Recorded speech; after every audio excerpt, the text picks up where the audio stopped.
You may find yourself wondering, who am I, truly?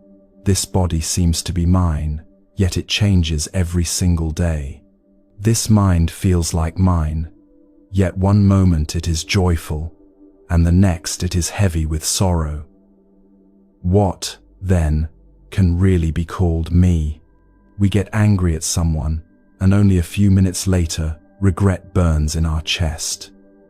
We laugh with ease, and soon after we worry. Even when we sit down to meditate with the purest intention, drowsiness suddenly pulls us into its embrace. Body and mind never stay still. They shift and flow, and within that flow lies the very lesson the Buddha pointed us toward. Observe and learn. Welcome to Moonlight Temple. In this gathering, the purpose is not to become some extraordinary being who never feels tired, who never feels pain or anger. Instead, the purpose is to turn gently toward our own body and mind, to see how they rise and fall, to notice how they play their games. When we see clearly, we are no longer swept away. We can live with a calm steadiness, free in the middle of ordinary life. There is a story from the Buddha's time. Someone asked, "My teacher says I must always stay awake, never sleep. Master, what do you teach?" The Buddha simply said, "When it is time to sleep, then sleep. When it is time to wake, then wake." To live truthfully with body and mind as they are, without forcing, without pretending, that is wisdom. So even sleepiness, laziness, or restless thoughts become doorways to understanding. Tonight, let us step through that doorway together. And if this gentle exploration speaks to you, consider joining the Moonlight Temple community. Subscribe and keep walking this path with us. Chapter 1. Sleepiness and the Mind in Meditation. When we sit down to meditate, we often imagine that the practice should feel pure, sharp, and awake from the very beginning. We expect the body to stay still, the mind to stay clear, and awareness to shine like a steady flame. Yet what so many people discover is that drowsiness drifts in almost immediately. The eyelids grow heavy, the head nods forward, and the body wants nothing more than to surrender to sleep. At first, this can feel like a failure, as though we have already broken the sacred atmosphere of practice. But if we look more carefully, sleepiness is not an enemy. It is simply another visitor at the door of awareness, and the Buddha encouraged us to understand its nature rather than judge it. Sleepiness may arise for many reasons. Sometimes the body is genuinely tired. In that case, rest is the most natural medicine. Just as a plant cannot grow without sunlight and water, the mind cannot blossom without proper care for the body. To fight against exhaustion, to whip the body into forced alertness, only creates imbalance. This is not the way of compassion. Instead, acknowledging that the body needs rest can itself be part of mindfulness. To say quietly inside, "This body is weary, let it lie down," is not weakness but wisdom. At other times, drowsiness does not come from real fatigue. It comes from a subtle resistance to the practice itself. When the mind meets silence and stillness, it often does not know how to remain. Accustomed to movement and stimulation, it seeks escape. For some people, the escape comes in the form of racing thoughts. For others, it comes in the fog of drowsiness. This is not a sign of personal defect. It is a natural reaction of the conditioned mind. The key is not to condemn it, but to observe. To ask gently, what is really happening here? Is the body in need of rest, or is the mind seeking refuge in sleep to avoid looking directly at itself? The Buddha taught that even something as simple as falling asleep has meaning. Sleep is not a mistake in itself. In fact, He once said that it is better to sleep than to stay awake while the mind is filled with harmful and confused thoughts. Imagine someone who forces themselves to sit upright through the night, but inside, their mind is wandering endlessly, reliving old arguments, worrying about the future, weaving stories that bring more tension and more pain. In that moment, sleep is the kinder path. It restores balance, whereas clinging to wakefulness would only deepen delusion. This is an important reminder, especially in cultures that glorify constant productivity, endless work, and sleepless striving. To believe that true practice means never sleeping, or that awakening demands constant denial of natural rhythms, is to misunderstand the path. The Buddha's way is the middle way, neither indulgence nor suppression.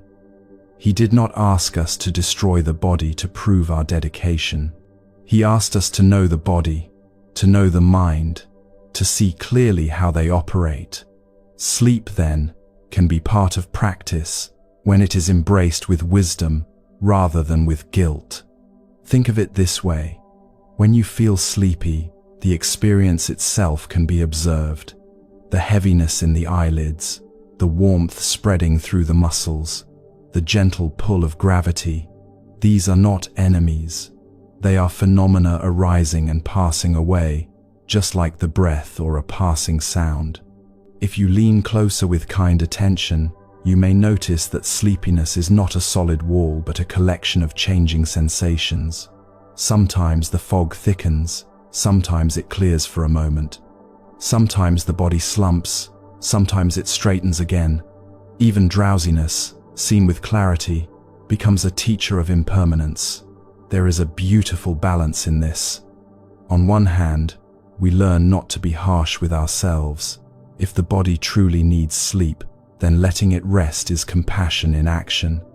On the other hand, if drowsiness is only the mind's clever trick to avoid stillness, then observing it without judgment helps dissolve its power. Either way, the practice continues. We do not fail simply because we closed our eyes for a moment, or even drifted away. What matters is whether we return with understanding, whether we deepen our ability to know what is happening inside. This view may be very different from the way many of us were taught to approach discipline. Often we believe that strict control and self-punishment are the only paths to growth. But meditation is not about becoming a soldier in battle against your own body. It is about becoming a friend to yourself. The Buddha's compassion was not reserved only for others. It included one's own being as well. If you push yourself to stay awake when your whole system is crying out for rest, you may only create agitation, resentment, and imbalance. Yet if you collapse into sleep every time awareness becomes uncomfortable, you may avoid the very insights that would set you free. The art lies in discerning which is which, moment by moment. Let us reflect on what happens when we shift our attitude towards sleepiness. Instead of labeling it as wrong, we can ask, what is it showing me about my life right now? Maybe it reveals that I have been overworking, carrying too many burdens without pause. Maybe it shows that my body is depleted and longs for renewal. Or maybe it reveals a subtle fear of silence, an uneasiness with facing the restless thoughts that arise when there is nothing to distract me. All of this is valuable information. None of it is shameful. Sleepiness is not a sign that we are poor practitioners. It is a mirror showing us where care and attention are needed. The Buddha's path is not about pushing reality into some ideal form. It is about seeing reality exactly as it is. If in this moment sleepiness is what arises, then sleepiness is what we must see. If clarity arises, then clarity is what we must see. Both are transient. Both are teachers. The mistake comes when we cling to one and reject the other, when we demand that the mind be only bright and never dull.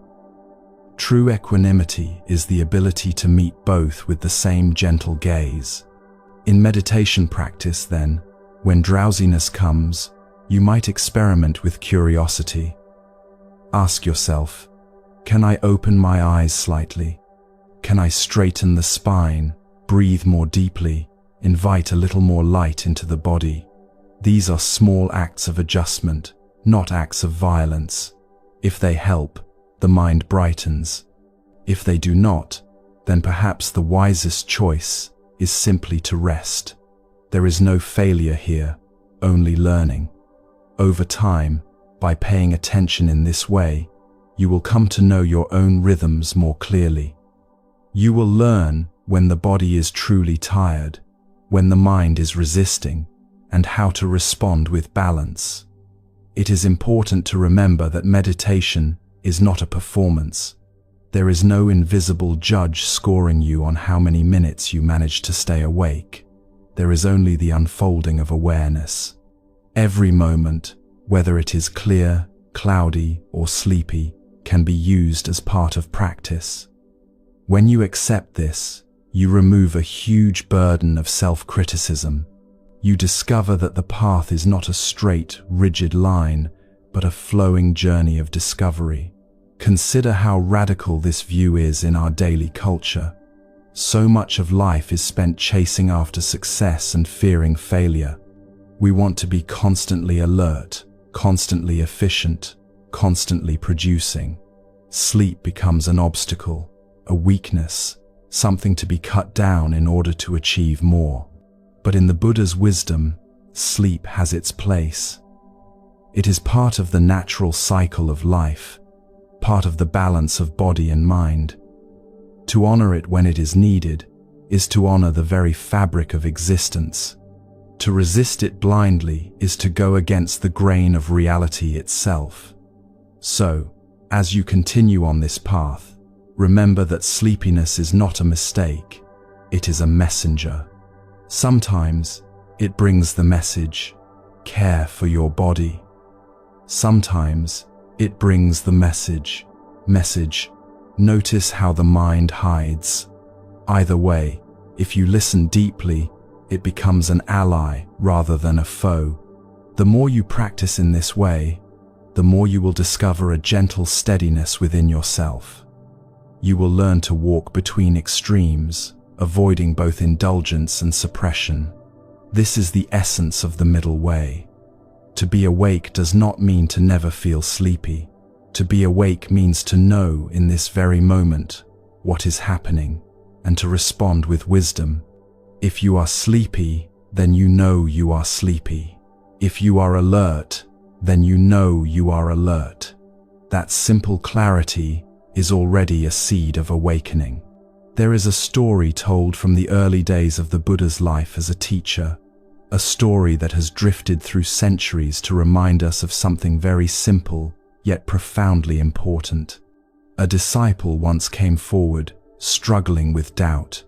He said to the Buddha, "My teacher tells me that I must never sleep, that I must always keep myself awake, sharp, and alert. I have tried, but it feels impossible. What do you say, Master?" The Buddha, with his quiet gaze and unshakable presence, replied, "When it is time to sleep, then sleep. When it is time to wake, then wake." This answer is both startling and liberating. It is startling because it is so unlike what the disciple expected. He was ready to be told to try harder, to resist drowsiness, to conquer fatigue. Instead, the Buddha simply pointed to the rhythm of life itself. Sleep when you are tired, wake when you are refreshed. Nothing more, nothing less. What makes it liberating is the deep truth hidden in those words. There is no need to twist the body and mind into unnatural shapes to prove our dedication. What matters is honesty. An honesty with ourselves about what is happening right now. Imagine the disciple's relief. For days and nights he may have been battling with himself, holding his eyes open, fighting against the pull of sleep, thinking that only constant wakefulness would bring him closer to awakening. Yet the Buddha was saying that this battle was unnecessary. The path is not found through endless struggle. It is found through knowing, through clear awareness of what is here.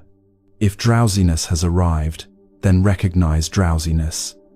If alertness has arrived, then recognize alertness. To deny one in favor of the other is to create conflict where none is needed. There is another moment in the teachings where the Buddha addressed the question of sleep directly. He said that if a person lies down and falls asleep, it may actually be better than staying awake while the mind is filled with harmful thoughts. Consider this. Someone lies awake, unable to rest, their mind replaying old resentments, building new worries, circling around grudges, imagining arguments that may never take place. Every minute spent like this deepens suffering. The thoughts are like sparks in dry grass, catching and spreading until the whole field is aflame. In such a state, sleep becomes a mercy. The simple act of resting allows those fires to die down. To sleep in that moment is wiser than to feed the flames of agitation. The teaching may sound surprising. We are often told that sleep is laziness, that to close our eyes is to lose time, to waste opportunity. But the Buddha's perspective cuts through such narrow ideas. Sleep, when it comes naturally, is part of the balance of life. It is not the enemy of awareness. It is only the enemy when it becomes an escape from facing ourselves. And even then, the instruction is not to condemn it, but to notice it. If the mind is hiding behind sleepiness, then simply acknowledge, this is how the mind is right now. It is avoiding, it is drifting. That gentle recognition is already practice. Think of the extremes. One extreme is the person who believes they must stay awake through every night, torturing themselves to prove their spiritual strength. Their body withers, their mind frays, and they become brittle and unbalanced. The other extreme is the person who collapses into sleep every time meditation begins, who never allows the mind to face even a few moments of stillness. Both extremes are traps. The first leads to harshness and pride, the second to stagnation. The middle way, which the Buddha revealed, is to honor the natural rhythm of the body without becoming enslaved by it. The story of the disciple who asked about sleep is more than just an anecdote about rest. It is a story about freedom. Freedom from rigid ideas of what practice should look like. Freedom from the harsh inner critic that demands we be superhuman. Freedom to live in harmony with the flow of our own nature. When the Buddha said, "When it is time to sleep, then sleep," he was pointing to a practice that is not about suppressing life, but about being deeply in tune with it. We can see how this lesson applies beyond meditation cushions and monastic halls. In daily life, how often do we push ourselves past exhaustion, believing that only through relentless effort can we achieve what we want? We work late into the night. We deny ourselves rest. We measure our worth by how little sleep we can survive on. In this way, we repeat the disciples' mistake, thinking that wakefulness itself is a mark of virtue. But wakefulness without wisdom is not freedom. It is simply another chain. To know when to rest, and to rest without guilt, is a deeper form of awareness than forcing ourselves into constant activity. There is another dimension to this teaching. When the Buddha said it is better to sleep than to stay awake with harmful thoughts, he was not glorifying sleep as an end in itself. He was pointing us toward the importance of what fills our minds when we are awake. If wakefulness means being lost in anger, envy, or craving, then sleep is the kinder choice. But if wakefulness can be filled with clarity, with compassion, with calm, then it is precious. The real question is not whether we are sleeping or awake in the ordinary sense. The real question is, when we are awake, what is the quality of that wakefulness? The story also reminds us not to judge others too quickly. A teacher might look down from the seat of instruction and see someone in the audience sleeping. The harsh view would say, "That person is lazy, disrespectful, wasting this opportunity." But the Buddha's view was different. Perhaps that person is genuinely exhausted and needs the rest. Perhaps the teaching at that moment does not fit their condition, and sleep is their refuge. Who can say? Better to let them sleep than to force them into confusion. The goal is not to conform to appearances, but to meet the truth of what is here. In one sense, the disciples' question and the Buddha's answer are very simple. Sleep when it is time, wake when it is time. But simplicity does not mean shallowness. Simplicity here is profound. It cuts through layers of expectation, pride, and self-judgment. It invites us to meet life exactly as it is, not as we imagine it should be. In that meeting, we discover freedom. As you reflect on this story, notice how it touches your own experience. Perhaps you have judged yourself harshly for feeling drowsy during meditation. Perhaps you have believed that you are failing because you could not keep your eyes open. Perhaps you have forced yourself into rigid discipline only to feel more distant from peace. Let the story be a balm. It tells you that you are not failing.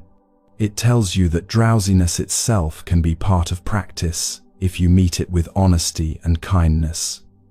The Buddha's compassion was always practical. He did not ask his disciples to transcend their humanity. He asked them to see their humanity clearly. Sleep is part of that humanity. To honor it when it comes naturally, to observe it when it comes as avoidance, to rest without guilt, to awaken without pride. This is the balance he pointed to. So the story of sleep is also the story of gentleness. Gentleness with the body, gentleness with the mind, gentleness with the path. The disciple who came with his burden of guilt left with a lighter heart. He discovered that awakening does not mean forcing life into rigid molds. Awakening means relaxing into the truth of what is already here. In that relaxation, awareness grows naturally, like a flower opening to the Sunday. The story ends with a teaching that echoes into every aspect of our lives. If you are tired, rest. If you are restless, notice it. If you are awake, stay awake with compassion. If you are asleep, let it be part of the cycle. The path is not about becoming something other than human. It is about discovering the freedom to be fully human without fear, without judgment, without unnecessary struggle. This is the invitation hidden in the Buddha's gentle words, an invitation still waiting for us each time we close our eyes and each time we open them again. When we think of meditation, we often picture someone seated perfectly still, eyes half closed, back straight, mind radiant with clarity. This image is beautiful, but for most of us, it is far from what actually happens when we close our eyes. What we meet instead is a restless body, a wandering mind, and very often, a heavy tide of sleepiness. And yet this, too, is the practice. Life does not ask us to become statues of serene perfection. Life asks us to discover balance right where we are. In the rhythm of ordinary days, sleepiness arises in many forms. Sometimes it comes after long hours of work, the natural exhaustion of a body that has given its energy away. Sometimes it comes as a subtle heaviness in the middle of the afternoon, a reminder that our bodies are not machines, but living beings, shaped by cycles of rise and fall. And sometimes it comes not from true fatigue, but from avoidance, a soft curtain that drops over the mind when it does not wish to face itself. All of these moments are invitations to practice. The Buddha's teaching encourages us to bring awareness to whatever arises, without judgment. This applies not only when we sit on a cushion, but also when we are cooking dinner, answering emails, caring for children, or driving home after a long day. When drowsiness touches us, the practice is not to condemn ourselves as lazy. It is to pause and ask, with a gentle heart, what is this showing me? Am I physically tired and in need of care? Am I mentally overwhelmed and looking for escape? Or is this simply the natural rhythm of body and mind in this moment? When we begin to ask these questions, we discover that awareness itself transforms the experience. Suppose you are sitting at your desk, eyes growing heavy, head nodding forward. Instead of berating yourself, I shouldn't be tired, I have so much to do, you can turn toward the sensation. Feel the weight in the eyelids, the warmth in the body, the mind's drifting. In that moment of recognition, you have already shifted from being lost in sleepiness to being aware of it. That simple shift is the seed of freedom. The same is true when we encounter emotional drowsiness, the kind that clouds us when life feels overwhelming.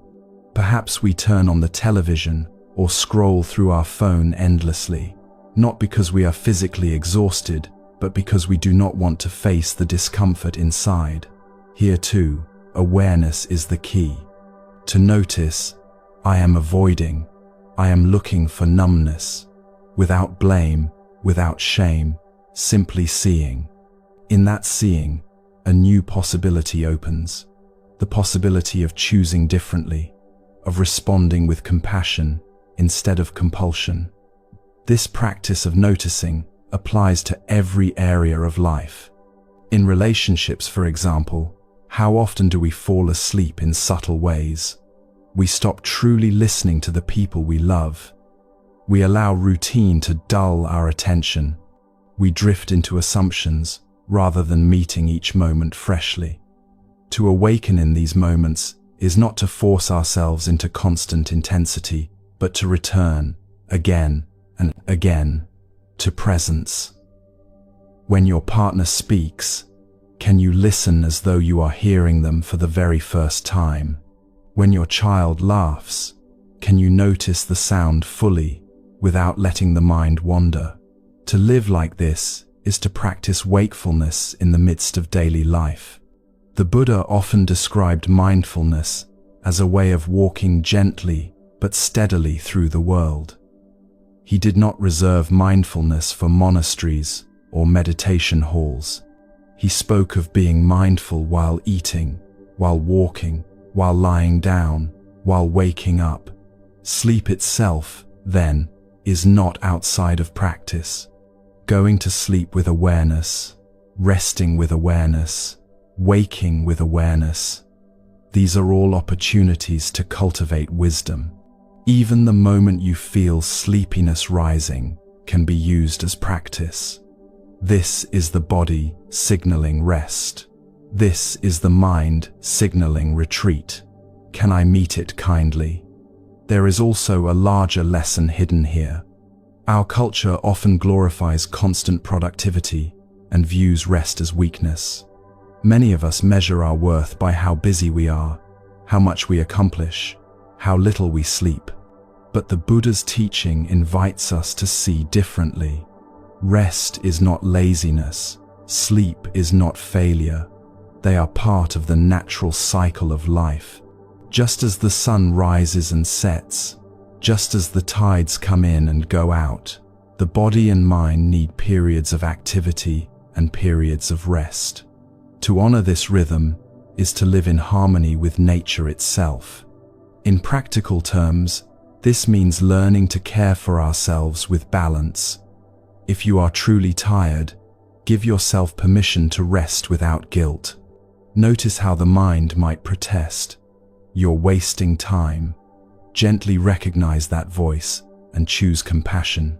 At the same time, notice when rest becomes avoidance. If you find yourself always collapsing into sleep whenever discomfort arises, bring curiosity to that pattern. What is it you are not wanting to face? What gentle steps could you take to remain present for a little longer? This discernment grows slowly, through trial and error, through honest observation. To apply this teaching in daily life, you might experiment with simple practices. When you feel drowsy during the day, instead of pushing through or collapsing entirely, pause for just a moment. Take 3 slow breaths. Feel the sensations in the body. Ask yourself, what is needed right now?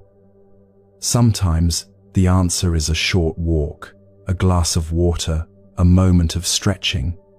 Sometimes the answer is to close your eyes and rest. Either way, you are listening.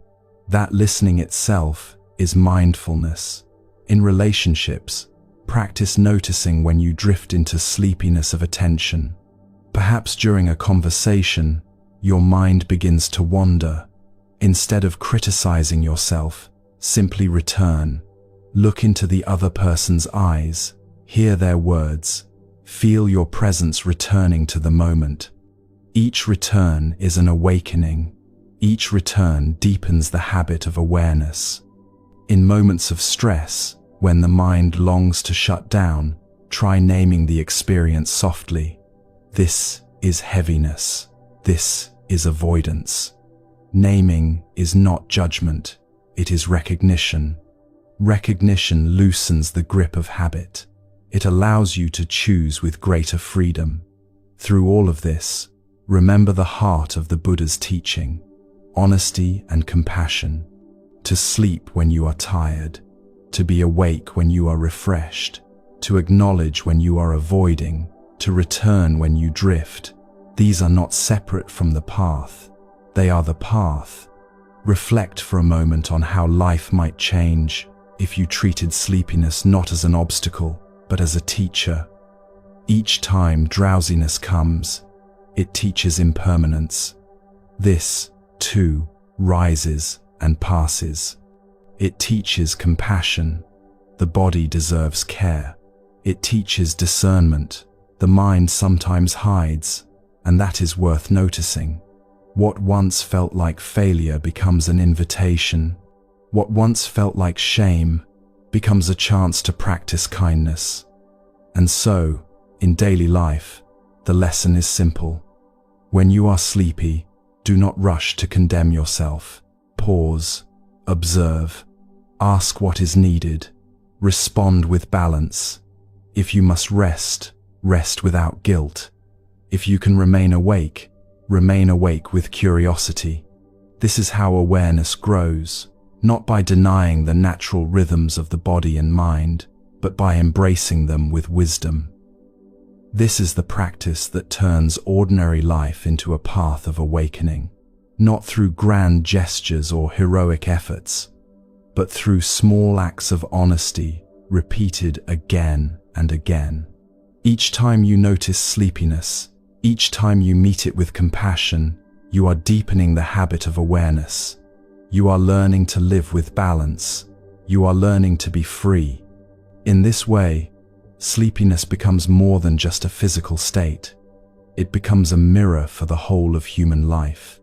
Just as we drift into drowsiness without realizing, so too we drift into habits, into assumptions, into patterns of thought.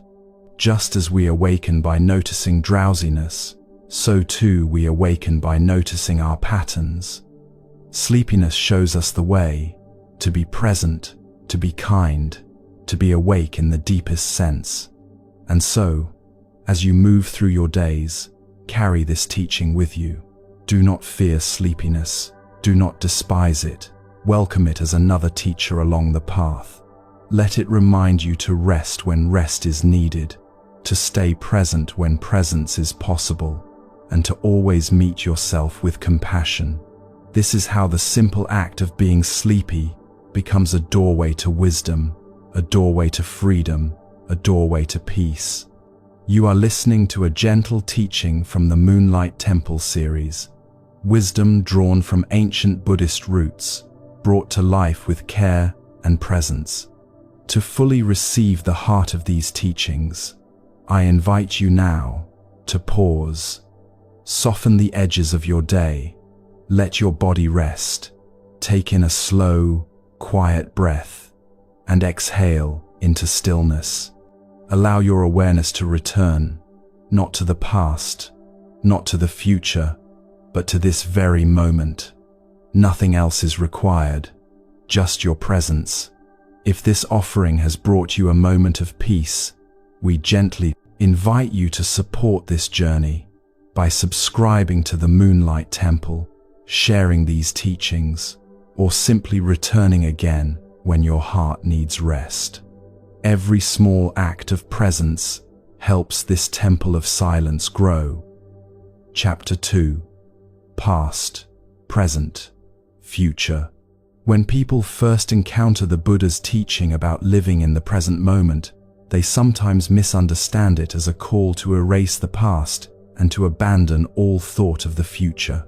They imagine that a spiritual life means turning the mind into a blank slate, refusing to remember, refusing to plan, insisting on clinging only to what is directly before them. But the heart of the teaching is not about erasing or refusing. It is about how we relate to time, with wisdom instead of attachment, with clarity instead of confusion. Think for a moment of the past. The past is not something we can live inside, but it is not useless either. It is like a great treasury of experiences, filled with lessons, filled with stories, filled with reminders. Every joy you have felt, every mistake you have made, every friendship, every sorrow, these are not prisons, they are teachers. If you have burned your hand on fire once, the memory keeps you from touching fire again. If you have spoken harsh words and seen the pain in someone's eyes, the memory teaches you to speak more gently next time. Memory in this sense is a gift, a way the past continues to help shape wise action in the present. To say that we must throw away the past entirely would be like saying we must forget every lesson learned, every kindness received. That is not what mindfulness means. And think also of the future. The future is not here yet, but it is not meaningless. To pretend that it does not matter would be to deny responsibility for what is to come. Imagine you are planning to cook a meal. If you never think of the future, you would not buy any ingredients. Imagine you run a household, or care for children, or take part in a community. Without any thought for the days ahead, how would you arrange food, shelter, or education? The future requires our care, but it asks us to hold it lightly. Plans can be like a shopping list, useful guides for what we will need, but not fantasies that guarantee what will happen. If you write a list for the market, it helps you remember, it helps you stay organized.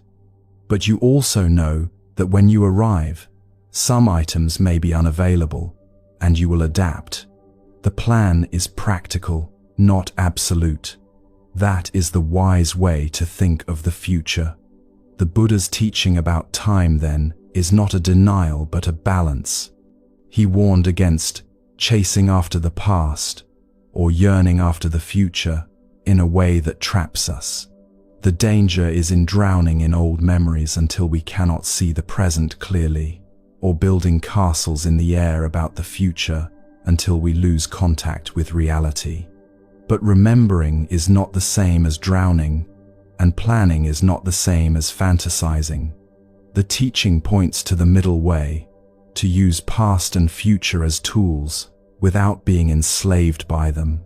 This balance becomes clearer when we look at what it means to live in the present. Living in the present does not mean ignoring every other dimension of time. It means to give full attention to what is happening now and to allow the past and future to support that attention rather than overwhelm it. If you are studying for an exam, your knowledge of the past, what you have already learned, guides you. Your vision of the future, the exam you will take, motivates you. But the only way to prepare is to be present with the book in front of you, the words on the page, the problems to be solved. The past and the future come together in the work of this present moment. The Buddha himself remembered many past lives. In his awakened vision, he could see countless eons back into the flow of existence. And yet, he was not bound by nostalgia, not seduced by memories. He could plan skillfully for the future of his community, organizing monks, arranging teachings, setting forth rules, and yet he did not cling to outcomes. He knew the balance. Memory and foresight are part of wisdom when they serve awareness, but they become chains when they dominate it. In daily life, we can see how this teaching applies. When you are haunted by regret, the past becomes a heavy stone you carry everywhere. The Buddha's teaching encourages you to put the stone down, but not to erase the lesson. You still remember what the stone felt like, so you choose not to pick it up again. That is the wise use of memory. When you are consumed by anxiety, the future becomes a dark cloud that blocks your vision. The teaching encourages you to let the cloud drift, to stop clinging to fear, but not to ignore the real needs of tomorrow. You still make the grocery list, still care for your family, but you do not confuse your imagined fears with the truth of what is here. That is the wise use of foresight. This perspective softens the rigid ways we usually think of time. We tend to divide ourselves: nostalgic people who live in the past, ambitious people who live in the future, or so-called mindful people who insist only on the present. But the Buddha's wisdom is subtler. It says, the past is part of you, the future is part of you, but the present is the only place you can meet them both. You are here, breathing now, and through that breath you carry the lessons of yesterday and the seeds of tomorrow. The present is the meeting ground, not a wall against time. What does this mean for our inner life? It means we can approach our memories with tenderness, not obsession. To look back and say, yes, this happened, and it taught me something, and then to release it, not to live there endlessly. It means we can approach our plans with clarity, not craving. To look ahead and say, yes, I will prepare, I will be responsible, but not to believe that the future must match our desires exactly. To live like this is to free ourselves from being dragged backward or pulled forward. We stand steady, and from that steadiness, we walk wisely. Consider how different this is from the habits most of us live by. We wake in the morning already chasing the future. What must be done? What could go wrong? What we might gain or lose? Or we sink into the past. Mistakes replayed, old hurts revived, old joys longed for again. The mind is restless, leaping back and forth like a pendulum, never touching down fully on the ground beneath us. The teaching of balance invites us to step off that pendulum, to feel the ground, to rest in the present moment, where memory and foresight can serve rather than enslave. Even our language reveals this wisdom. We say, today is a gift. That is why it is called the present. It is true in more than a poetic sense. The present moment is the only place where life is actually lived. The past is no longer here. The future has not yet arrived. What we have is now. And yet, now is not isolated. It is woven with the threads of memory and intention. To live fully in the present does not mean to cut those threads, but to hold them gently, to weave them into awareness with care. The Buddha once said that the person who lives mindfully is like someone walking in the forest with clear eyes. They see the roots on the ground, they remember past steps, they see where to place the next step. They do not stumble because they are not lost in dreams of where they have been or where they might go. Their vision includes all three, past, present, and future, but they walk step by step in the here and now. This is the practice of wisdom in time. To understand this deeply is to release a great burden. You do not have to banish the past. You do not have to erase the future. You do not have to force yourself into an artificial present. You simply have to be here, with open eyes, allowing memory and foresight to play their part, without letting them dominate. This is a path of gentleness, a path of balance, a path that frees the heart from unnecessary struggle. There is a saying that has echoed through many traditions: tomorrow begins from today. These simple words carry a wisdom that touches both heart and mind. They remind us that the future is not a distant dream waiting to arrive fully formed. It is the natural unfolding of what we choose to do in this very moment. The seeds we plant today are the flowers or the thorns we will walk among tomorrow. One story brings this truth to life. Imagine a young student sitting in a small village school. He dreams of great achievements, of becoming a scholar, a leader, someone respected for wisdom. He speaks often of the future, telling his friends that one day he will be important, that one day people will admire him. Yet when he sits at his desk, the books remain closed. When the teacher assigns lessons, he postpones them. Tomorrow, he says, I will begin. But tomorrow never comes, because each day the pattern repeats. The dream of the future becomes a comfortable cushion, soft enough to lull him into inaction. One evening, the teacher, a gentle elder, noticed the boy's restless boasting. With compassion, he placed a small seed in the boy's hand. This seed, he said softly, is your future. If you plant it today, water it today, care for it today, in time it will grow into a tree that gives shade and fruit. But if you leave it on your shelf and tell yourself that tomorrow you will plant it, the seed will dry out and no tree will ever grow. Your future is no different. Tomorrow is born from today. The boy looked at the seed. Something shifted in him. For the first time, he saw that his dreams alone could not carry him. He needed to bend down, touch the soil, and act in the present. Slowly, he opened his book that evening. It was only one page, but it was a beginning.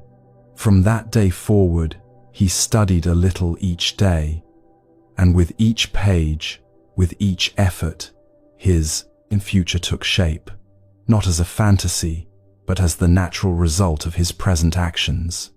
The story is simple, yet it mirrors the Buddha's wisdom about time. The Buddha did not dismiss the future as meaningless. He reminded us that the future is shaped by the causes and conditions we create now. This is the principle of karma, not punishment, not reward, but the natural unfolding of causes into results. When we plant seeds of care, seeds of truth, seeds of effort, those seeds ripen into peace and freedom. When we plant seeds of neglect, seeds of illusion, seeds of avoidance, those seeds ripen into suffering. The future is not magic. It is a garden growing from the soil of today. The parable of the student and the seed is echoed in many real lives. Consider the child who practices music a little each day, carefully, patiently. She does not need to fantasize about one day being on a stage. Her steady practice creates the foundation. By the time the stage arrives, her hands and heart are ready. Consider also the child who refuses to practice, dreaming only of applause. When the day comes, the dream crumbles, for there was no foundation built. This is why the saying is true. Tomorrow begins from today. Another story from the Buddhist tradition brings this lesson into sharper focus. A monk once asked the Buddha about how to prepare for the future. The Buddha replied with the image of a farmer. A wise farmer tills the soil, sows seeds, waters the ground, and removes weeds. He cannot control the rain or the sun, but he can prepare the field. In time, when the conditions come together, the crop will grow. An unwise farmer, by contrast, only prays for a good harvest while sitting idly at home. He dreams of abundance, but never touches the soil. When the season arrives, his field is empty. The teaching is clear. Effort in the present is the only bridge to the future. The farmer's story connects beautifully with our own daily life. We may dream of peace, but do we practice kindness today? We may dream of health, but do we care for the body today?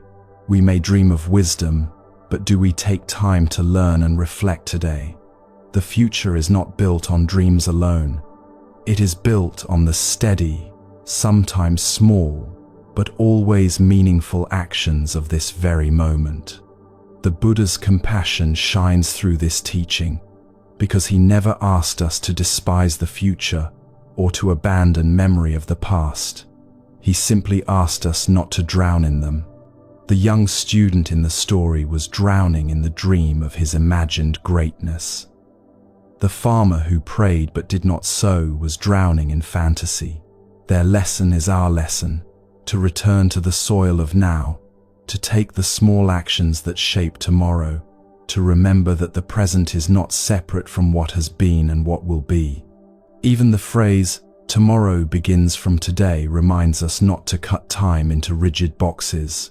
Today flows into tomorrow, just as yesterday flows into today. They are not separate compartments, but one continuous river. When we treat today with care, tomorrow will carry that care forward. When we neglect today, tomorrow bears that neglect. In this way, the present is like the bridge between memory and hope, carrying both toward their fulfillment. The story also carries a subtle warning. If we imagine that we can wait until tomorrow to begin living wisely, tomorrow may never come. Just as the seed left on the shelf dries out, our opportunities can slip away. Life is fragile, uncertain. The only time we truly hold in our hands is now. This is why the Buddha's teaching about the present is so urgent, not because the past and future do not exist, but because the present is the place where we can touch them both. So let us return to the young student once more. Each evening, he opens his book. Each morning, he remembers the seed. At first, the progress is invisible, just as the seed does not sprout overnight. But after weeks, his knowledge grows. After months, his habits of discipline become strong. And after years, he becomes the wise scholar he once only dreamed of being. His greatness did not arrive suddenly from nowhere. It grew naturally, day by day, from the soil of present effort. His tomorrow truly was born from today. When we listen to this story, it becomes a mirror for our own choices. We may ask ourselves, what seeds am I planting today? Do I plant seeds of kindness in my words? Do I plant seeds of patience in my relationships? Do I plant seeds of mindfulness in the way I breathe, walk, and rest? Each seed matters. Each small act becomes part of the future we will walk into.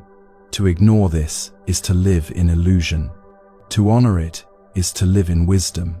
The Buddha once said that the wise person prepares for the future as if tomorrow depends on it, but lives each day as if today is the only day. This paradox is not a contradiction. It is a balance. It means care for what is to come, but never forget that the caring must happen here and now. The student learns by reading his book today, not by dreaming of exams. The farmer prepares his field today, not by imagining the harvest.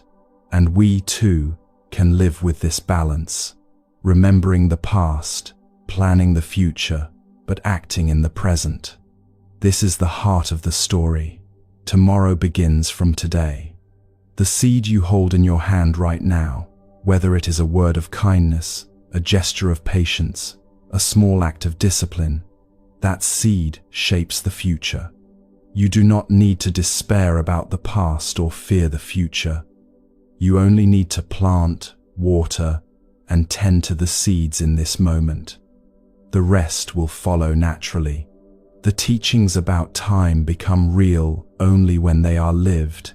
It is one thing to hear that we should not drown in the past or lose ourselves in fantasies of the future. It is another thing to bring that wisdom into the rhythm of an ordinary day. Yet this is where the practice truly matters, in the kitchen, at work, in conversations, in moments of solitude when memories press close or worries push forward. Let us begin with the past. We all carry memories, some sweet, some painful, some that inspire us, and some that seem to weigh like stones.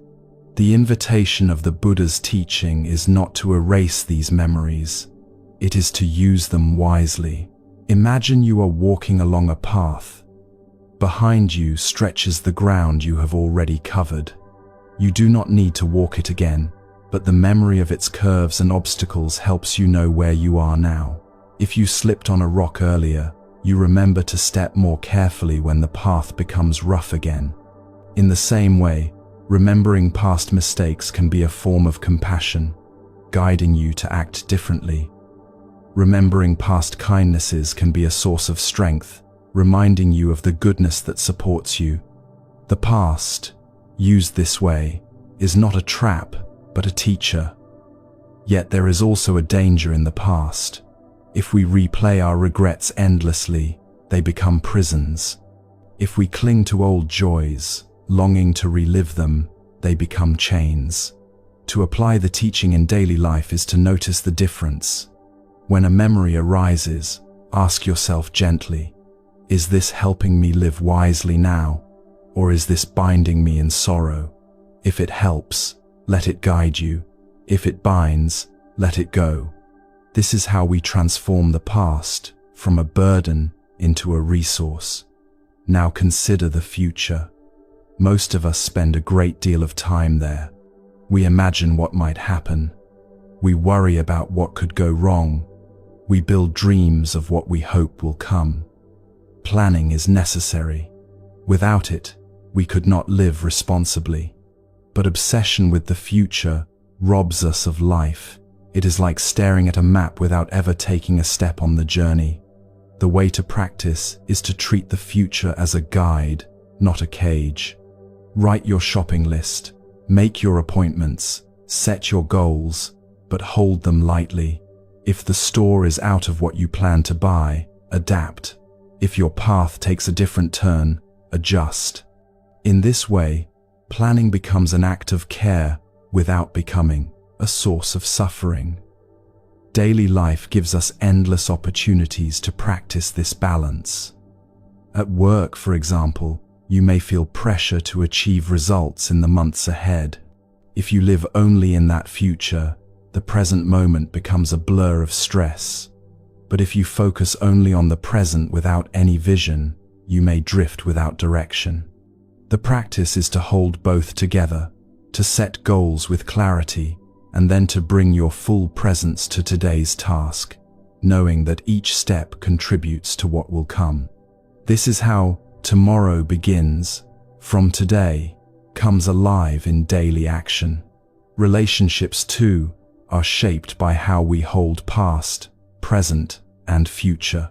In a friendship or a marriage, memories of past hurt can linger. If we clutch them tightly, they poison the present. But if we learn from them, recognizing the patterns that caused pain, we can choose new ways of speaking and acting now. This is how the past becomes a teacher instead of a jailer. Likewise, imagining the future of a relationship can inspire hope. But if we demand that the future unfold exactly as we dream, we set ourselves up for disappointment. The practice is to walk with another person step by step, remembering where we have been, caring for where we may go, but living fully in the moment we share now. Even something as simple as eating a meal can become a practice of time. The food on your plate carries the past, the efforts of farmers, the rain that fell, the hands that harvested, the journey that brought it to you. It carries the future, the nourishment it will provide, the energy that will allow you to work, to care, to love. And it exists here, in the present, with its colors, its flavors, its textures. To eat mindfully is to honor all three dimensions of time at once. Each bite is a meeting of past, present, and future in the simple act of nourishment. When we practice this way, we begin to see that time is not an enemy, it is a companion. The past does not have to haunt us, the future does not have to frighten us, and the present does not have to feel lonely. They are threads in the same tapestry, each meaningful, each necessary, each held together by the awareness that sees them clearly. The Buddha often spoke of impermanence. Everything changes, nothing stays fixed. This truth applies to time as much as to anything else. The past changes in how we remember it. The future changes in how it unfolds. Even the present changes moment by moment. To live wisely is to embrace this impermanence. Instead of clinging to a fixed idea of what the past was or what the future must be, we learn to flow with the changing nature of time. This flow does not leave us unanchored. It anchors us more deeply in awareness itself, which is the one place that does not pass away. How does this look in practice when emotions arise? Suppose anger comes, triggered by something that reminds you of the past. You can pause and breathe, recognizing this anger is connected to memory. The past is here, but it does not have to control me. Or suppose fear comes, triggered by imagining what the future might hold. You can pause and breathe, recognizing this fear is a projection. The future is not yet here, and I do not have to live inside it. In both cases, awareness frees you. You see time's influence without becoming trapped by it. This is not about perfection. You will still drift into old memories. You will still leap ahead into imagined futures. The practice is not to stop these movements, but to notice them. Each time you notice, you are already returning. Each time you return, the grip of time weakens. Slowly, you discover more space, more freedom, more peace. The application of this teaching reaches even into how we see our life as a whole. Many people look back on years gone by with regret. I should have done this differently. Many look forward with anxiety. What if I lose everything? The Buddha's teaching invites us to see that life is always lived here. What matters is not what you could have done or what might happen, but how you meet this breath, this step, this word, this silence. When you meet the present with clarity and compassion, you redeem the past and prepare the future at the same time. Think again of the seed from the earlier story. Each day you water it, and each day it grows. The seed does not need you to stare at it anxiously, worrying about tomorrow. It needs your care today. Likewise, your life does not need you to be imprisoned by the past or obsessed with the future. It needs your attention now. In giving that attention, you honor all of time. So as you move through your days, practice this simple reflection. When a memory arises, ask, does this memory guide me or bind me? When a plan arises, ask, is this plan practical or is it fantasy? And when the present moment arises, as it always does, ask, can I meet it fully, with presence, with kindness? These questions are not rigid rules.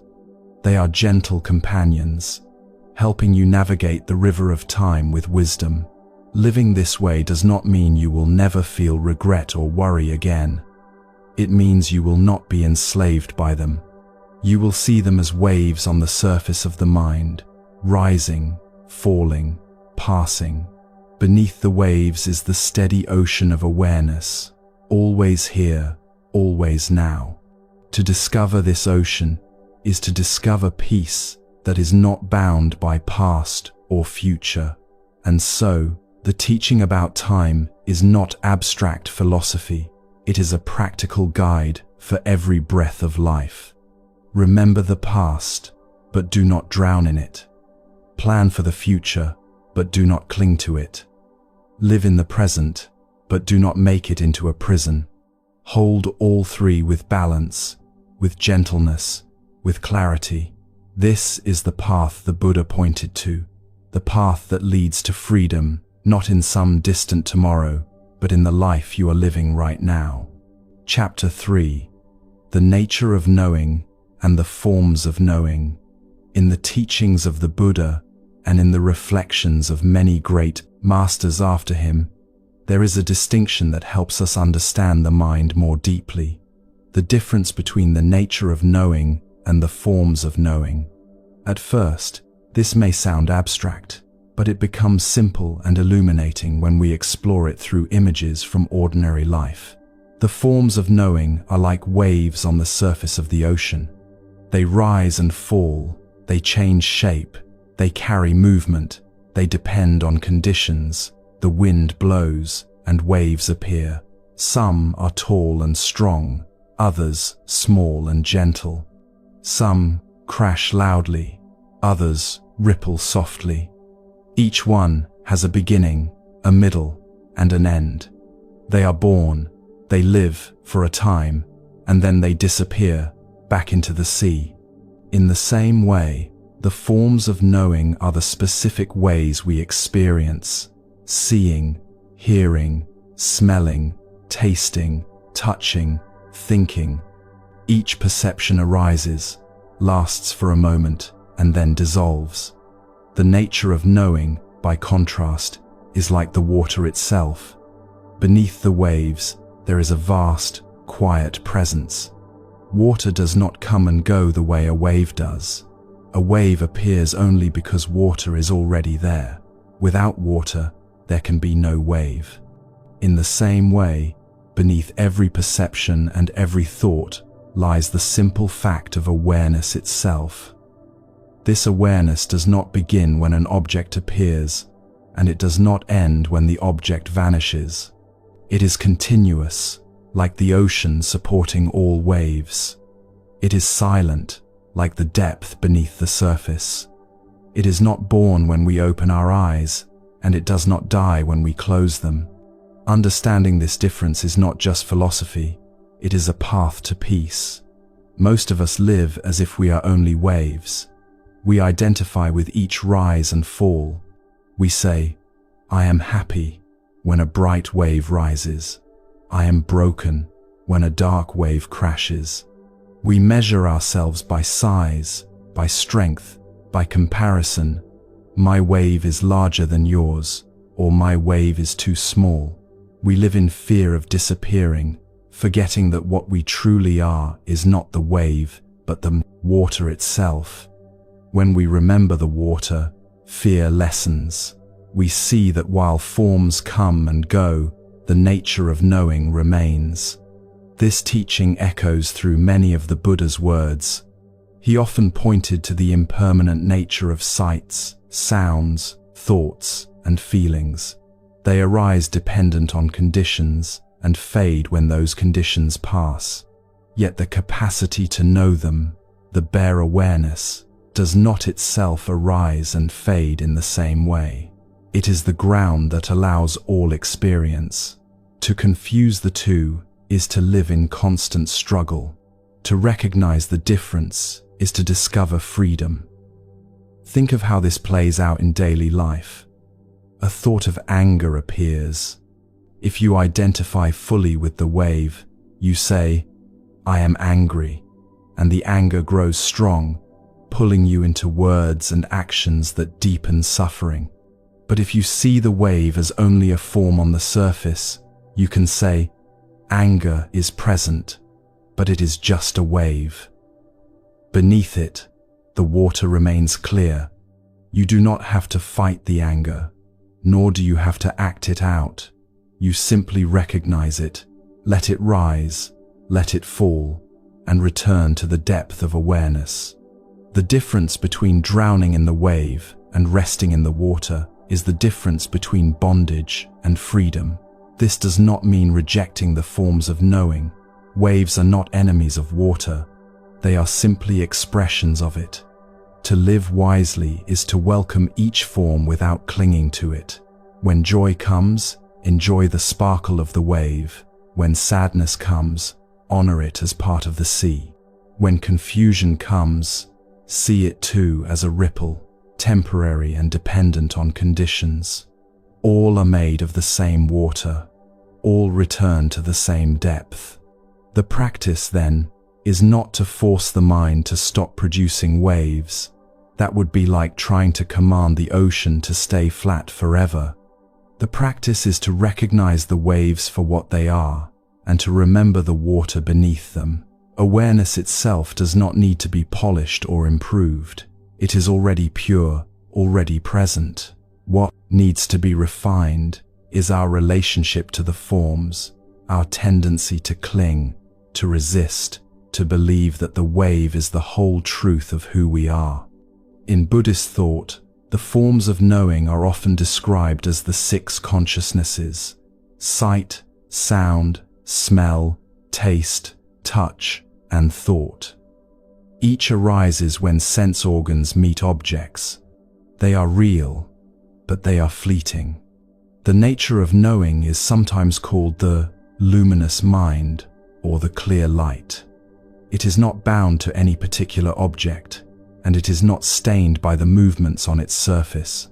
To touch this luminous mind is to realize a freedom that cannot be shaken by pleasure or pain.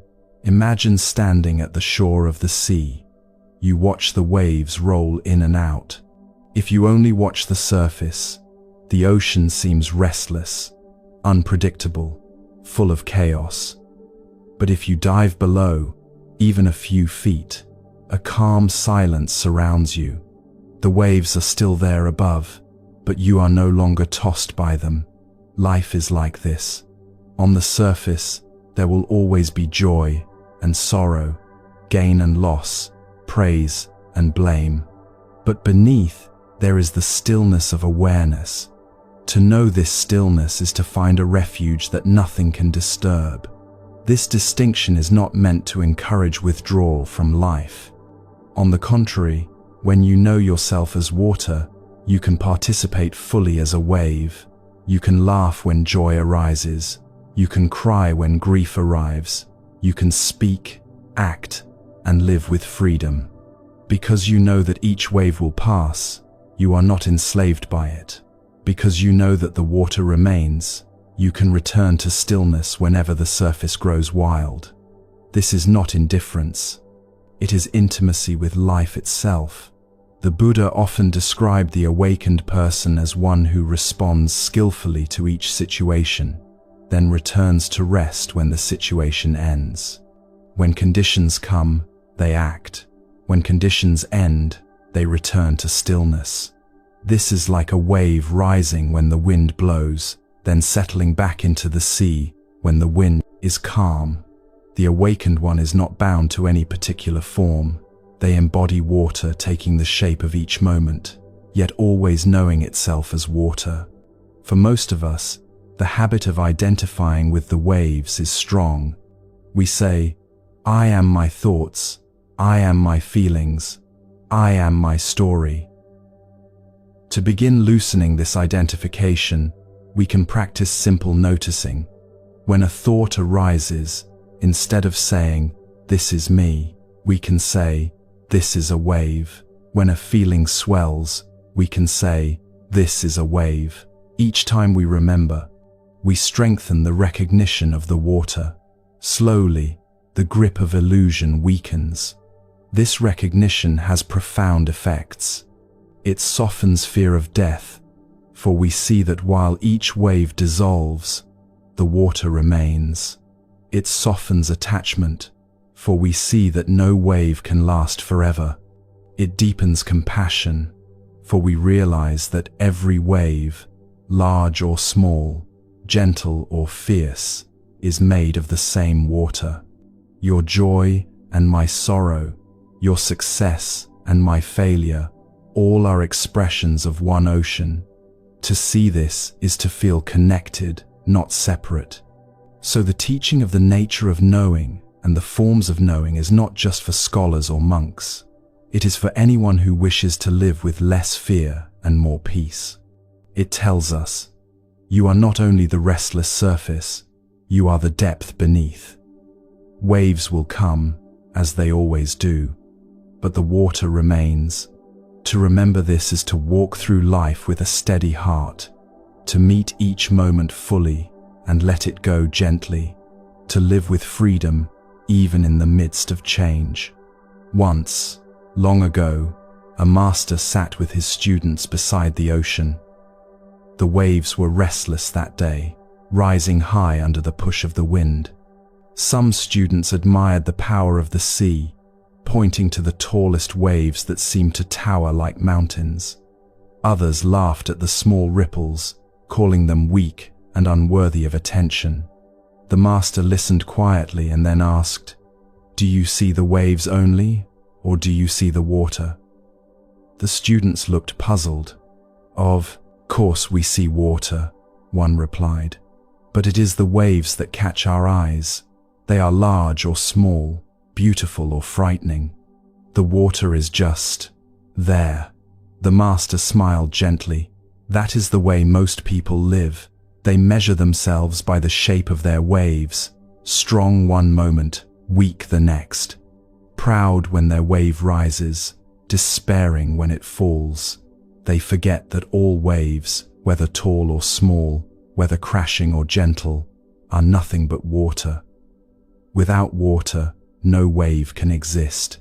The true nature is not the form. The true nature is the substance. Then he bent down and scooped some water into his hand.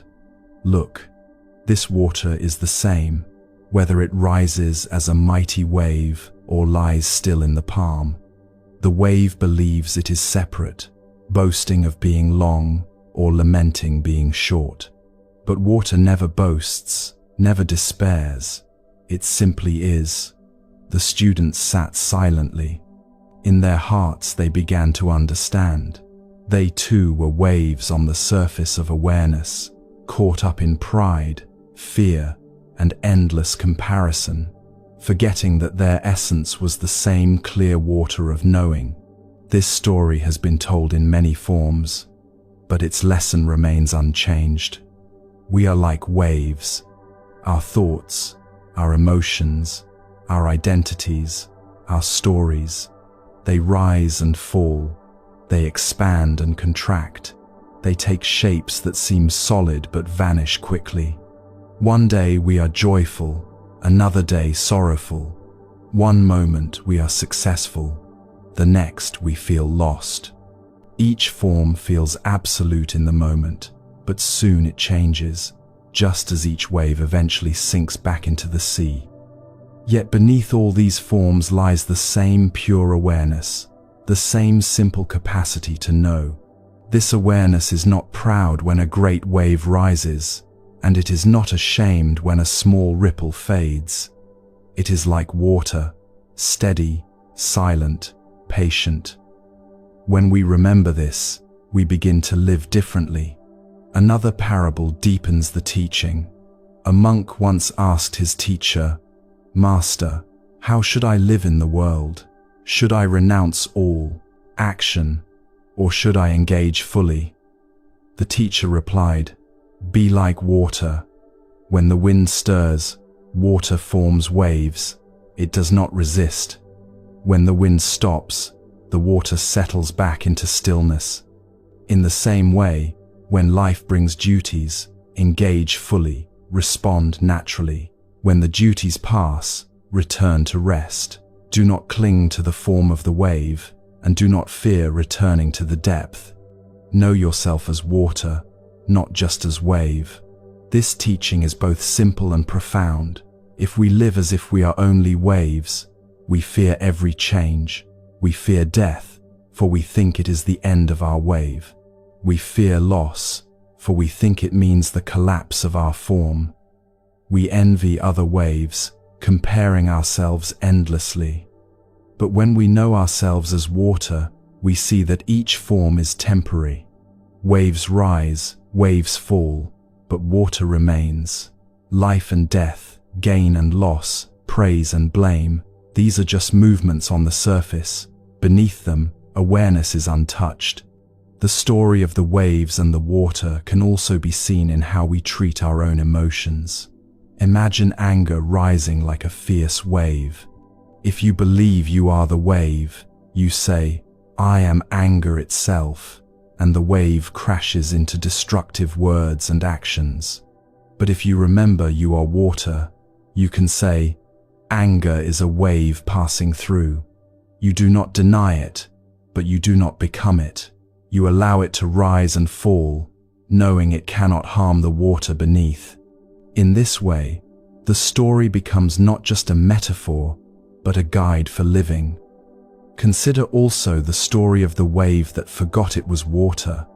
In this tale, a wave rose higher than the others and began to boast. "Look how tall I am, how strong, how magnificent. Surely I am greater than all these other waves."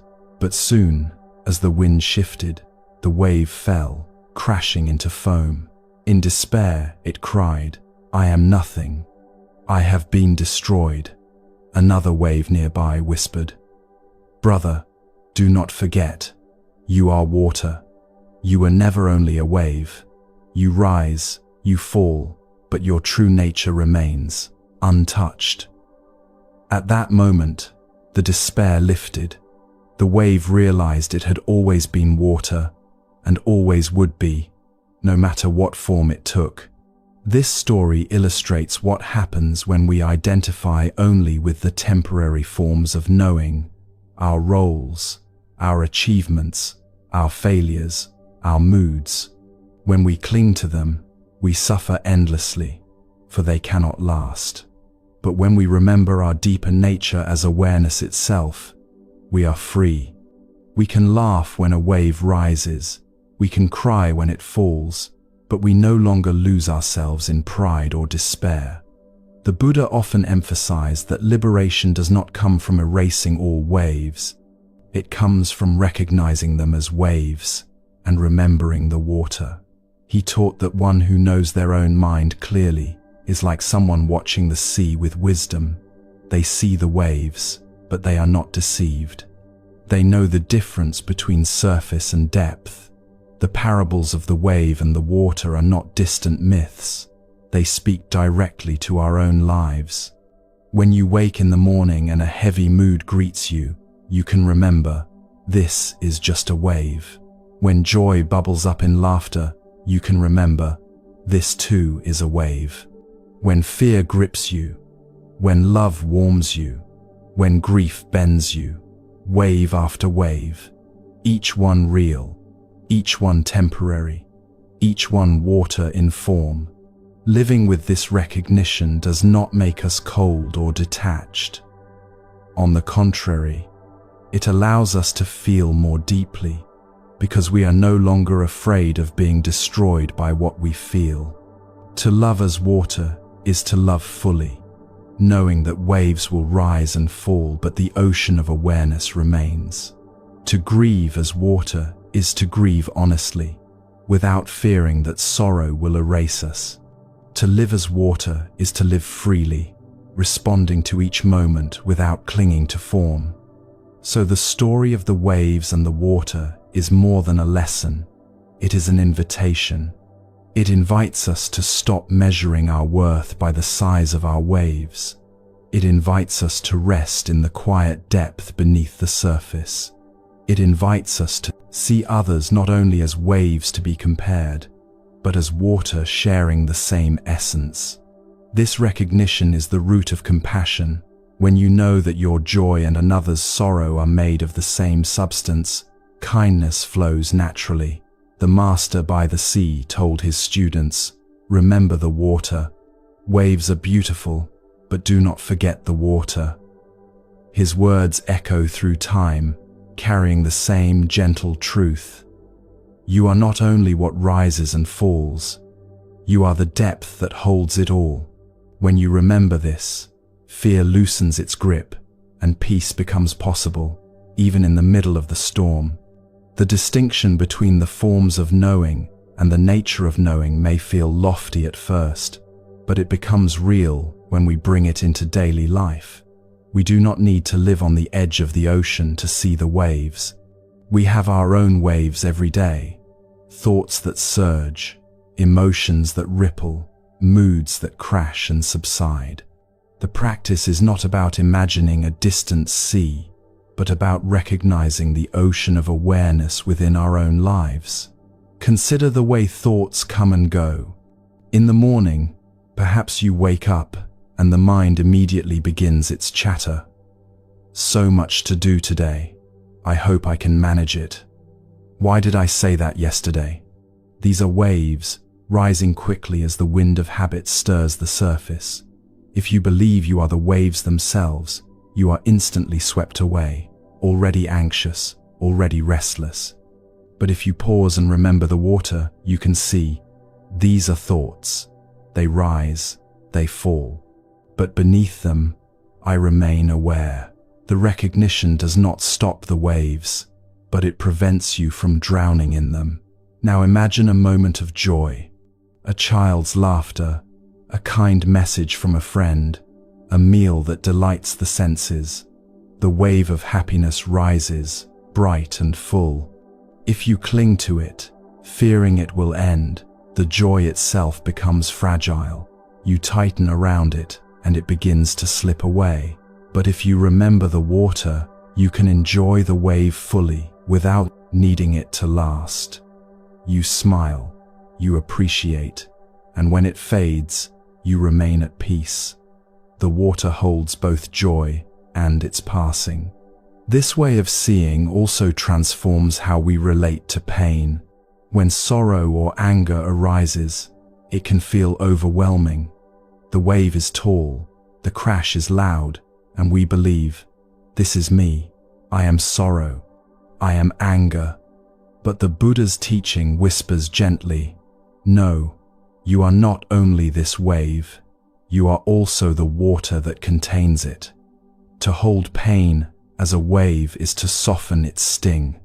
It does not mean ignoring it, it means allowing it to be present without letting it define your entire being. The wave is real, but it is not the whole truth.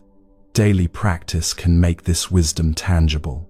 For example, when you feel overwhelmed, you can pause, take a slow breath, and silently note, a wave of overwhelm is here. Then, gently, remember, I am the water too. This simple shift can create space around the emotion. Instead of collapsing into the wave, you begin to float in the water. Over time, this habit changes your relationship with every experience. Even in relationships, this teaching brings freedom. Think of times when someone speaks harshly. If you identify only with the wave, you react instantly, hurt by their words, defensive, angry. But if you remember the water, you can pause and see their words are a wave, stirred by their own winds of pain and habit. My reaction is another wave. From this perspective, compassion arises naturally. You do not deny the hurt, but you see both yourself and the other as water, expressing in different forms. This understanding makes forgiveness easier, not by forcing it, but by recognizing a deeper connection. The story of waves and water also helps us face the great changes of life. Think of aging. The body changes, the mind shifts, energy rises and falls. If you believe you are only the wave, each wrinkle, each ache, feels like the end of your identity.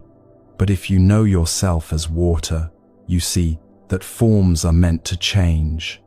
The surface never stays the same, yet the essence, the nature of knowing, is untouched. This recognition brings dignity to aging, allowing us to flow with change rather than resist it in fear. And what about death? The greatest wave of all. For many, death seems like the final crash of the wave into nothingness. But if we know ourselves as water, death looks different. It is the dissolution of a form, not the destruction of the substance. The wave returns to the sea, but the water remains. To live with this understanding is to lessen fear. It allows us to meet death as part of the natural rhythm, not as an enemy. In very practical ways, we can train ourselves to see life like this. Meditation becomes a kind of rehearsal. As you sit quietly, thoughts, sounds, and sensations rise and fall. If you chase them, you are like a wave chasing another wave.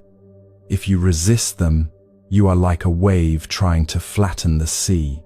But if you simply notice them as waves, while resting in the water of awareness, you discover peace even in the midst of movement. Over time, this recognition extends beyond meditation, into daily life, into conversations, into work, into moments of joy and struggle. This way of living is not an escape from life. On the contrary, it allows us to participate more fully. When you know yourself as water, you can be any wave without fear. You can be playful when joy arises, tender when love calls, strong when challenges appear. You respond naturally because you know none of these forms can trap you. When the wave has served its moment, you return to stillness. This rhythm of engaging and releasing is the dance of a life lived with wisdom. The Buddha described this beautifully. When conditions come, the awakened one responds. When conditions end, they return to rest. This is exactly like the wave. The wind blows, the water moves. The wind stills, the water rests. Nothing forced, nothing resisted, everything natural. To live like this is to be in harmony with the flow of existence.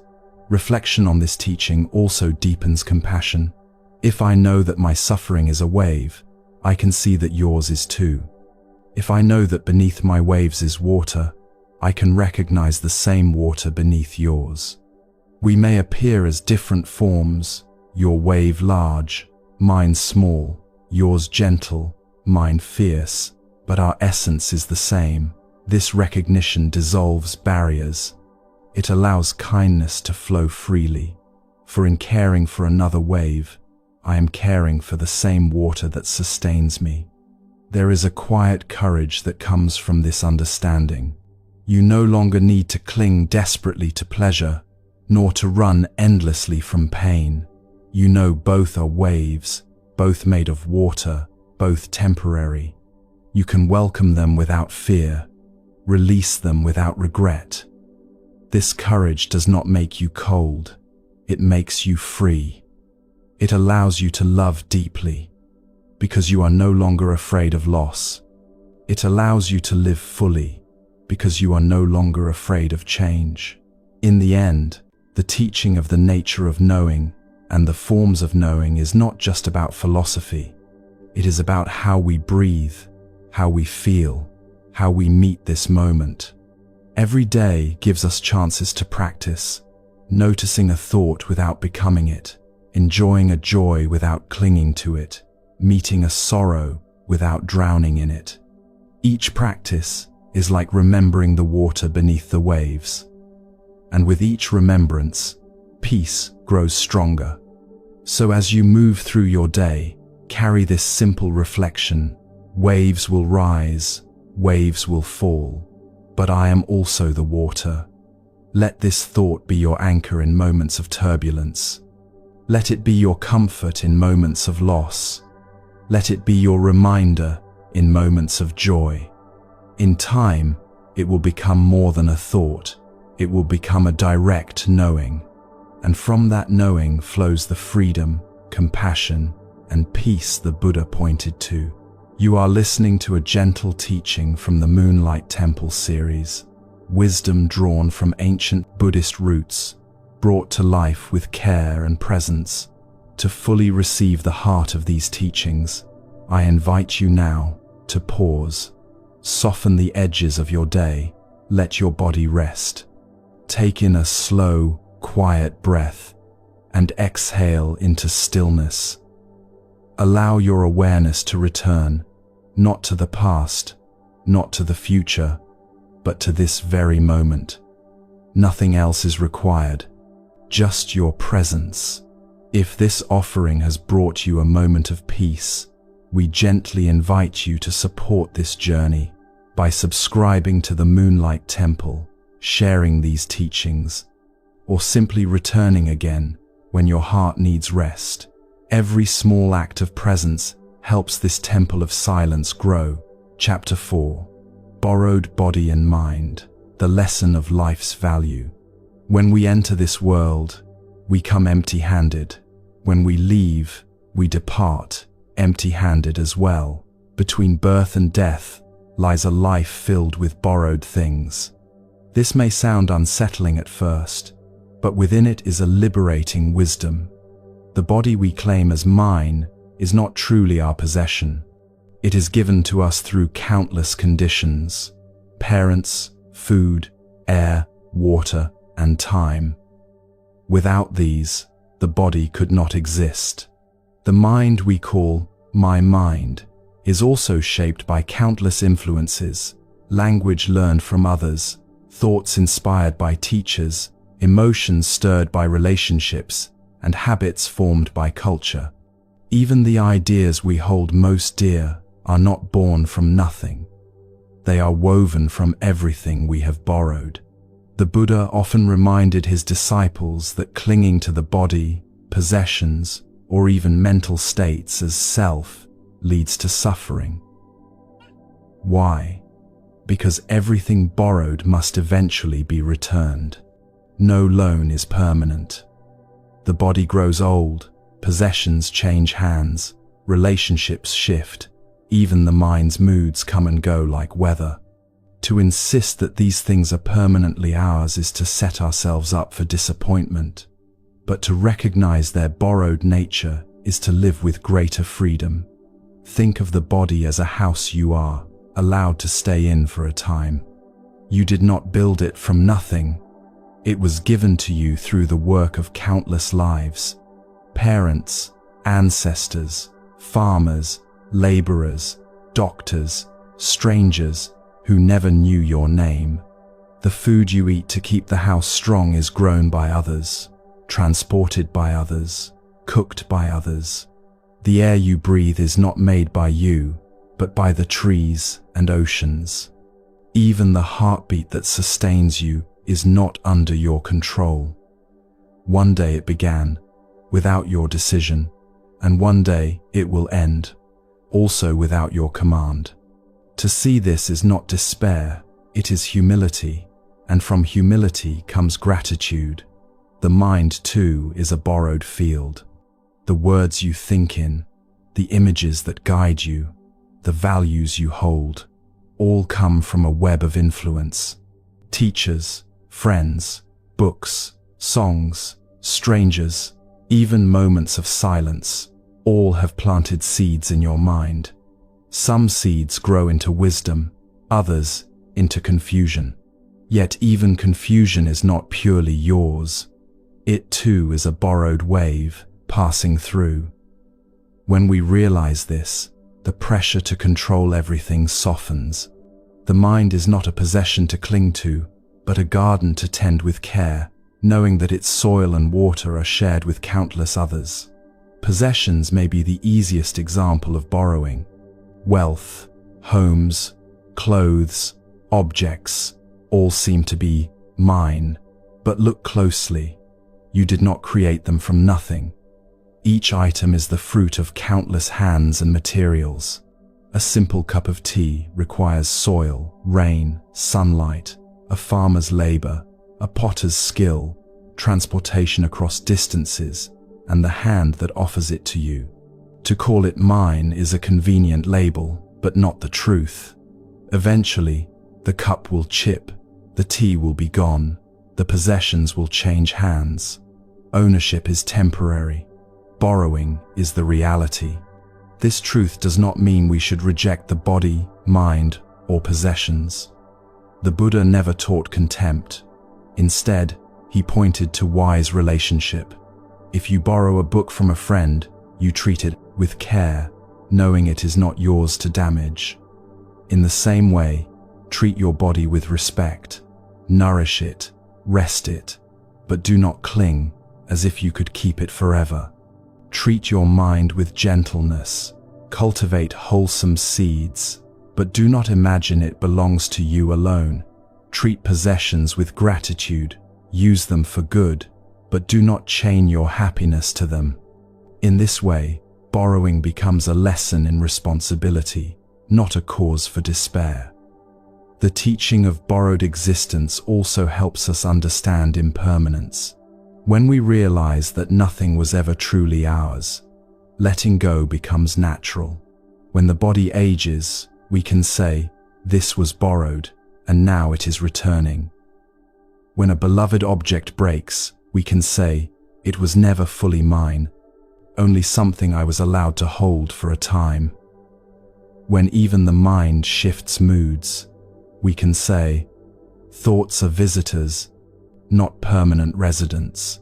Impermanence hurts only when we cling to illusions of ownership. When we see borrowing clearly, impermanence becomes part of the rhythm of life. Imagine holding a beautiful seashell you found on the beach. For a moment, it feels like yours. But the truth is, the ocean shaped it, the tide carried it, the sand polished it, and time will eventually reclaim it. To enjoy it while you hold it, and to place it back with gratitude when you are done. That is wisdom. Life is filled with such seashells, our bodies, our relationships, our possessions, even our very breath.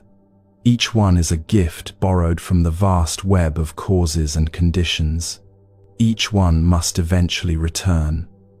This way of seeing does not take joy away. In fact, it deepens joy.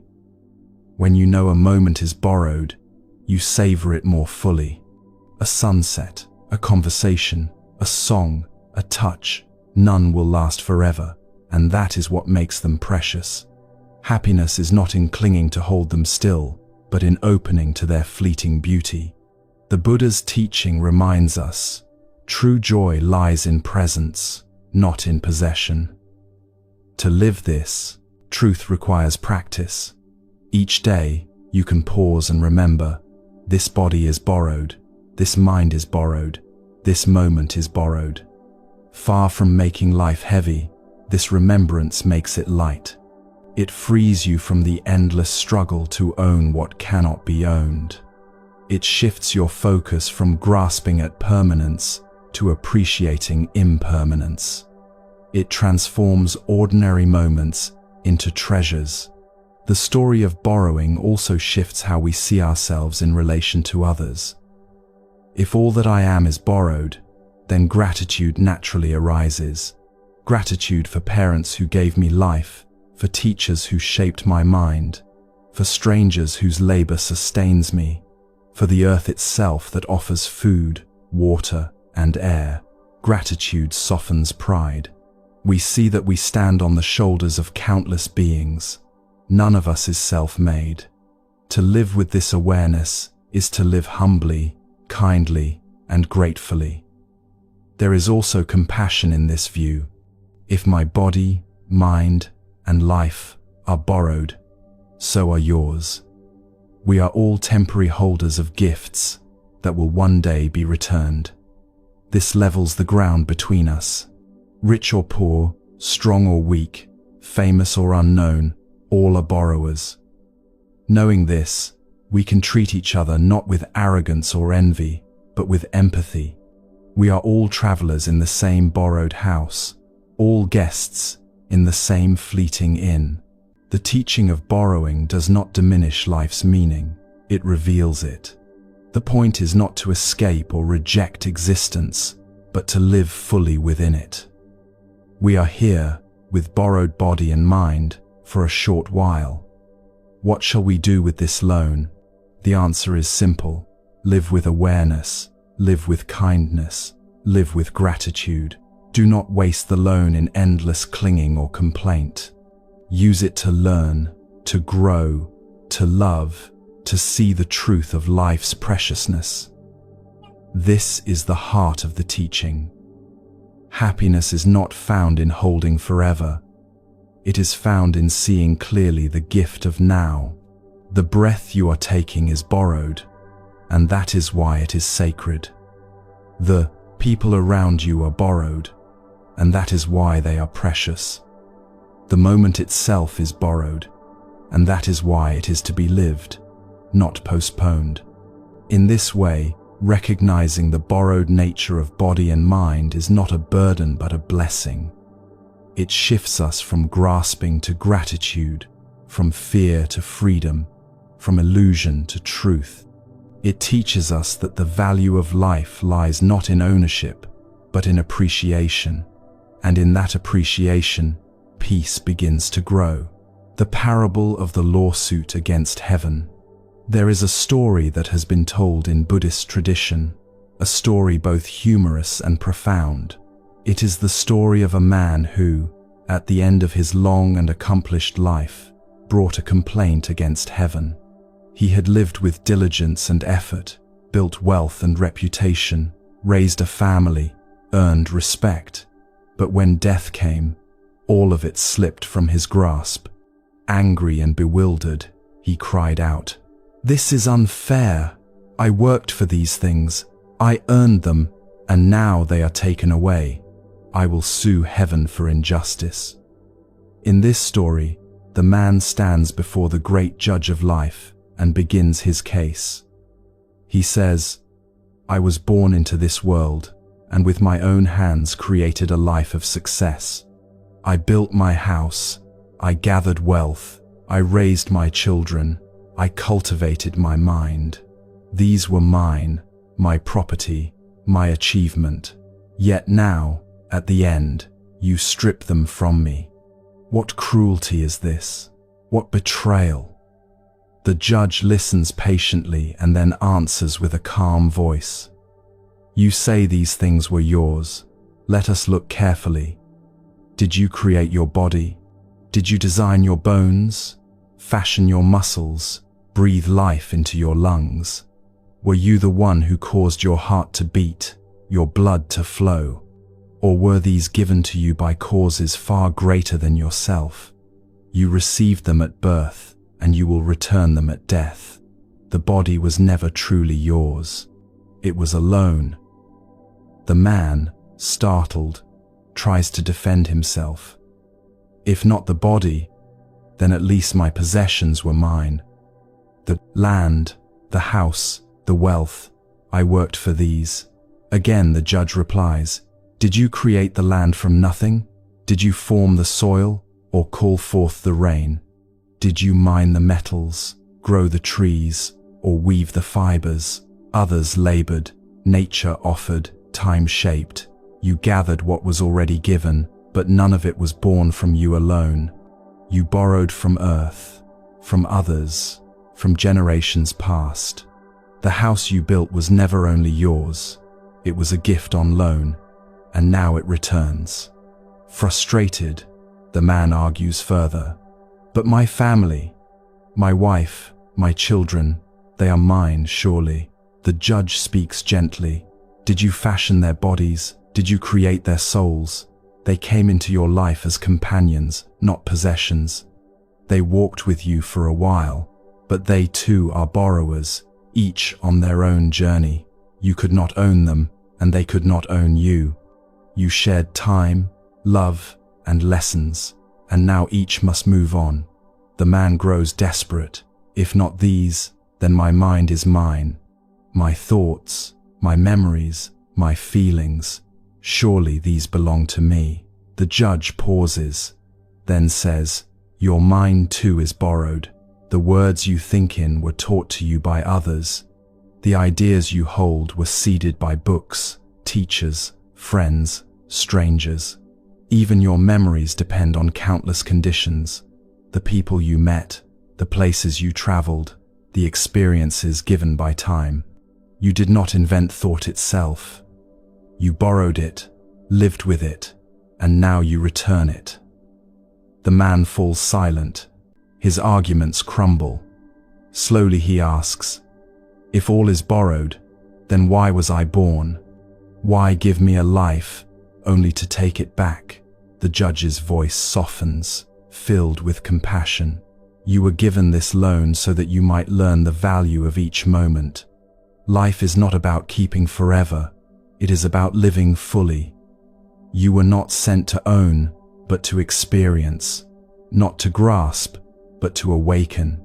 Each breath was a gift to be cherished. Each relationship an opportunity to love. Each challenge a lesson to grow. You were never asked to carry these things beyond your life. You were asked only to see their beauty while they were here. Hearing this, the man begins to weep. Not from anger now, but from recognition. He sees that the wealth he clung to was never truly his, but that the joy of using it well was the gift. He sees that his body was temporary, but the kindness he offered through it was lasting. He sees that his family were not possessions, but precious companions. He sees that his thoughts, though borrowed, were pathways to insight. Everything was borrowed, but nothing was meaningless. The judge concludes, when you borrow a beautiful instrument, you do not complain that it must be returned. You play it with all your heart while it is yours, and you return it with gratitude. Life is like this. Your body, your possessions, your mind, all instruments, all borrowed. Play them well. That is the purpose. This parable may sound fanciful, but its meaning is deeply practical. It reminds us that much of our suffering comes from confusion about ownership. We treat borrowed things as if they were eternal possessions. We cling to the body as if it could remain youthful forever. We cling to wealth as if it could shield us from loss. We cling to relationships as if they could be frozen in time. And when the natural law of impermanence reclaims them, we feel betrayed. But when we recognize borrowing as the truth of existence, the betrayal dissolves. We see that nothing was stolen. Everything is simply returning. The body returns to earth. Possessions return to the flow of life. Relationships return to their own paths. Even thoughts return to the vast silence. And what remains is not loss, but gratitude for the loan we were given. The story of the man suing heaven is humorous because it reflects our own tendencies. We too complain, silently or aloud. Why must I lose what I love? Why must things change? Why must I grow old? The answer is not punishment but law. What is borrowed must be returned. The lesson is not despair but appreciation. If we live knowing this truth, we will cherish each moment more deeply. Think of a friend lending you a rare book. You know you cannot keep it, so you read it with care. Each page feels precious. You return it not with bitterness, but with thanks. Life is that rare book, lent to us for a while. To live with this awareness is to live in gratitude, not in complaint. The parable also holds a deeper promise. When we stop clinging to borrowed forms, we begin to touch what cannot be borrowed. Beneath the body, possessions, relationships, and even thoughts, there is the simple fact of awareness itself, the clear, knowing presence that watches all. This awareness is not owned and does not need to be returned. It is not something we borrow from the world. It is our true nature. Waves rise and fall, but water remains. Borrowed forms come and go, but awareness is ever present. So the lesson of the lawsuit against heaven is both humbling and liberating. It humbles us by reminding us that we own far less than we imagine. It liberates us by showing us that happiness does not depend on ownership. Happiness blooms when we recognize the gift of borrowing, when we savor the temporary beauty of each moment, and when we rest in the awareness that underlies it all. The man who once complained finally bows his head and whispers, "Thank you. Thank you for the loan." And in that moment, he is free, not because he keeps what he loved, but because he sees the value of having lived with it, even for a time. The teaching that body and mind are borrowed can at first feel unsettling. It seems to strip away the sense of ownership we rely on for identity. Yet when reflected upon with patience, it opens a door to deep freedom. Rather than making life meaningless, it reveals a deeper meaning. We are here not to hold forever, but to live fully. And to live fully means to see the value of each moment, each gift, while we have it. In everyday life, we often behave as if permanence is possible. We buy things hoping they will last forever. We hold on to relationships as if they will never change. We rely on our youth as though it will never fade. But sooner or later, the truth of impermanence arrives, and with it, suffering. By remembering that all is borrowed, we can transform our relationship with life. We stop fighting what cannot be held. We begin to cherish what is here now. Think about how this perspective changes the way we treat the body. When you realize your body is borrowed, you treat it with care, as you would treat something precious entrusted to you by a friend. You feed it wisely, rest it when tired, move it with respect. You stop abusing it with endless demands. You also stop clinging to its youth or appearance because you know it was never meant to remain unchanged. Instead, you live with gratitude. This body allows me to walk, to see, to touch, to embrace. This body will one day return, but today it serves as my companion. The same is true with the mind. If the mind is borrowed, then thoughts and moods are like guests passing through a house. Some are pleasant, some are troubling, but none stay forever. You need not cling to the happy moods, nor despair over the painful ones. Instead, you greet each one with awareness, as a host who knows that all guests eventually leave.